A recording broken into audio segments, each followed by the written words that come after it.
Subscribe करें ज्ञानरूप channel को और बेल आइकन को दबाएं लेटेस्ट एजुकेशनल वीडियोस सबसे पहले देखने के लिए। दोस्तों मैं आपका स्वागत करता हूं आप सभी लोग का ज्ञानरूप के एक और एजुकेशनल वीडियो में। तो आज ये BCA सीरीज़ का 8वां वीडियो, इसमें मैं डिस्कस करने वाला हूं कि BCA के बेनिफिट्स क्या क्या हैं और साथ साथ डिस्कस करने वाला हूं कि आपको क्या कुछ सैलरी मिलती है, एक्सपीरियंस वाइज क्या कुछ सैलरी मिलती है, प्रोफाइल वाइज क्या कुछ आपको सैलरी मिलती है, इंडस्ट्री वाइज क्या कुछ सैलरी मिलती है, कंपनी वाइज क्या कुछ सैलरी मिलती है, और साथ साथ बात करेंगे कि किस शहर में BCA ग्रेजुएट्स को स्टार्टिंग में सबसे अच्छी सैलरी मिलती है। तो बिना टाइम वेस्ट का ये वीडियो स्टार्ट करते हैं। और हाँ, अगर अभी तक आपने चैनल को सब्सक्राइब नहीं किया तो सब्सक्राइब करके बेल आइकन जरूर क्लिक कर लेना। तो सबसे पहले बात करते हैं कि जो BCA है ना, ये इसकी सैलरी जो सबसे ज़्यादा वैरी करता है वो इंडस्ट्री के हिसाब से वैरी करता है। इस बात पे बहुत ज़्यादा सैलरी डिफ़र करता है कि आप किस इंडस्ट्री में काम कर रहे हैं। तो अगर मैं बात करूँ तो या तो आप IT यानी कि information technology, ITES information technology enable services, BPM जो बिजनेस प्रोसेस मैनेजमेंट होता है, BPS बिजनेस प्रोसेस सर्विसेज जो होता है, या BPO बिजनेस प्रोसेस आउटसोर्सिंग वाली कंपनी में आप काम कर रहे हैं तो आपकी स्टार्टिंग सैलरी 18,000 रुपये से लेकर के 25,000 रुपये तक जाएगी अगर आप BCA फ्रेशर हैं तो। और एक और बात कि मैं वो बात नहीं करने वाला हूँ कि BCA करके गूगल में कैसे जॉब ले, BCA करके माइक्रोसॉफ्ट में कैसे जॉब ले। वो बहुत ही कम परसेंटेज स्टूडेंट का होता है। मसलन किसी भी टॉप कॉलेज के मुट्ठी भर लोग, परसेंटेज भी क्या उंगलियों पे गिनने की कि 5 बच्चे को अच्छी सैलरी लेंगे। बाकी जो स्टूडेंट्स हैं वो इसी कैटेगरी में वैरी करते हैं। अब हमेशा अपने दिमाग में रखना कि अगर आप एवरेज हैं या अबव एवरेज या आप एक्सेलेंट लेवल पे नहीं हैं तो आप इसी कैटेगरी में कमोबेश आएंगे। तो इसलिए ये रियलिटी चेक वीडियो भी आप इसको मान सकते हैं उन वीडियोज़ की तुलना में जो आपको बताते हैं कि आप BCA करके आप 5 लाख की सैलरी महीने की कैसे कमा सकते हैं। तो उनके लिए ये रियलिटी चेक है। अगर मैं लोएस्ट सैलरी की बात करूं कि BCA करके सबसे निचले लेवल की सैलरी जो है वो आपको 12,000 रुपये से 15,000 रुपये मिलेगा। डिपेंड्स ऑन कि आप किस सिटी में या किस कंपनी में। जी हाँ, BCA करके बाहर, अब पिछले वीडियो में मैंने बताया था BCA वाले में कि कैसे सर्वर मॉनिटरिंग का काम करने वाला एक बंदा एक चंडीगढ़ की कंपनी में अभी 3 से साल में पहुंच चुका है काम करते हुए, और सिर्फ उसकी सैलरी 14,000 है। 12,000 से ही उसने शुरू करा था। और हकीकत देखो, आज भी उस कंपनी में जो नए लोग आ रहे हैं वो 12,000 रुपये आ रहे हैं। तो ये आयरनी है। इस आई बटन पर क्लिक करके जाना और वो वीडियो आप ज़रूर देखना।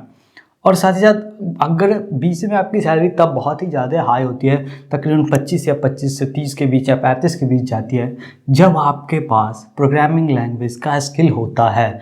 जावा, ओरेकल, C++ जैसे प्रोग्रामिंग लैंग्वेजेस अगर आपको अच्छे से आता है तो आपकी सैलरी बहुत ज़्यादा हो जाती है BCA में। तो अगर आप अच्छी सैलरी चाहते हैं तो अपने प्रोग्रामिंग लैंग्वेज को बहुत ज़्यादा बूस्टअप करें।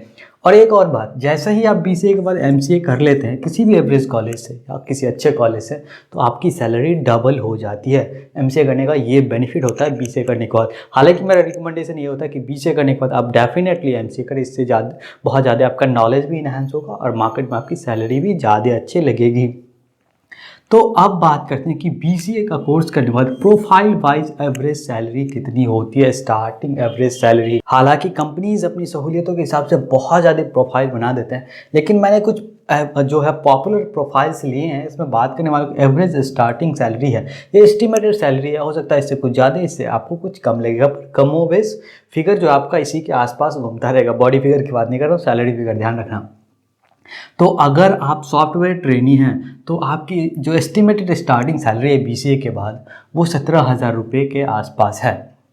अगर आप ट्रेनिंग प्रोग्रामर हैं तो 18,000 रुपया आप सोच सकते हैं। अगर आप E-कॉमर्स एग्जीक्यूटिव हैं तो 22,000 से 25,000 के आसपास की आपकी स्टार्टिंग सैलरी लगेगी। और सैलरी के मामले में एक डिस्क्लेमर जो मेरे हर वीडियो में, तो वो इस वीडियो में भी दे दूँ कि सैलरी कई चीज़ों पर वेरी करता है। मसलन आप किस कॉलेज से आ रहे हैं, किस लोकेशन के लिए आपको हायर किया जा रहा है, किस कंपनी के द्वारा आपको हायर किया जा रहा है, आपके सॉफ्ट स्किल्स कैसे हैं, आपकी प्रोग्रामिंग स्किल्स कैसा है, आपका एकेडमिक्स कैसा है, आपने BCA में कितना अच्छा और जो है परफॉर्मेंस किया है, आप कितने बड़े कॉलेज से आ रहे हैं। ये सारी चीज़ें मिलकर तय करते हैं कि आपकी सैलरी क्या कुछ होगी। तो इस समय के साथ आप इन चीज़ों पे ज़रूर फोकस करते रहे ताकि at the end of the course आपकी अच्छी कंपनी में अच्छी सैलरी लग सके।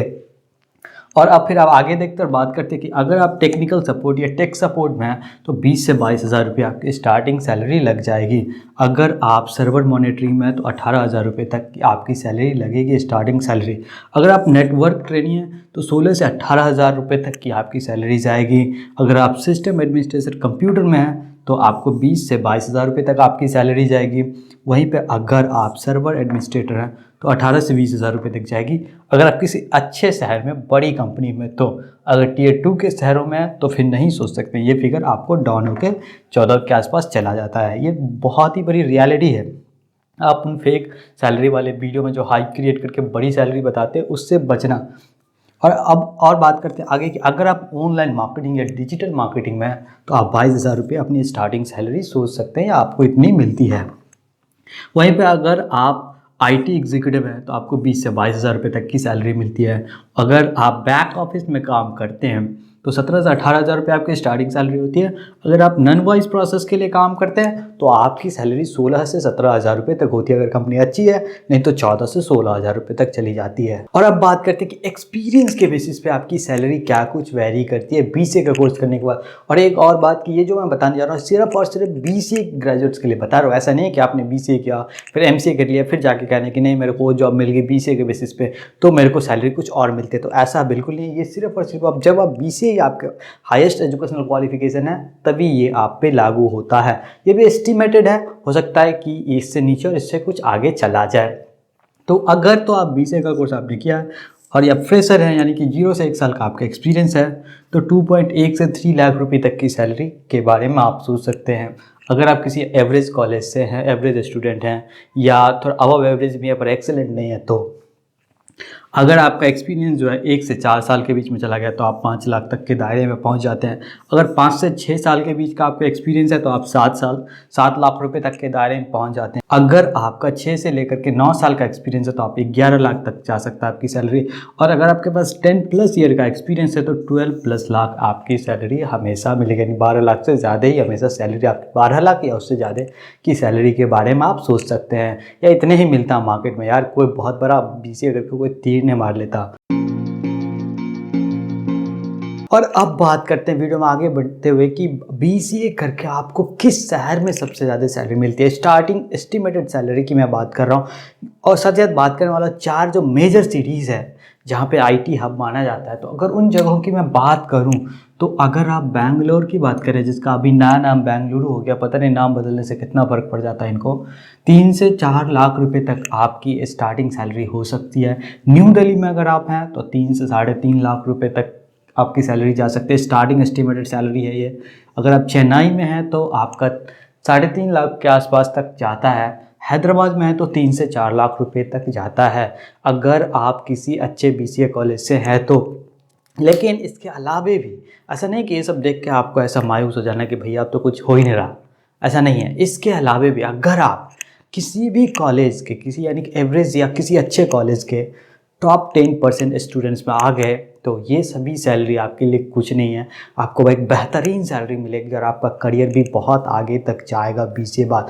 और अगर आप बीसीए के बारे में कोई और वीडियो देखना चाहते हैं तो नीचे मैंने डिस्क्रिप्शन बॉक्स में लिंक दे रखा है, जाए। ये मेरा 8वां या 9वां वीडियो है बीसीए सीरीज़ का। इससे पहले भी बहुत ज़्यादा बीसीए पे वीडियो आ चुका है, एकदम वेल रिसर्च वीडियो, तो आप वो जरूर सारे देखना। तो आज की वीडियो में इतना ही, मिलते कल एक नए वीडियो में, तब तक के लिए हैप्पी लर्निंग।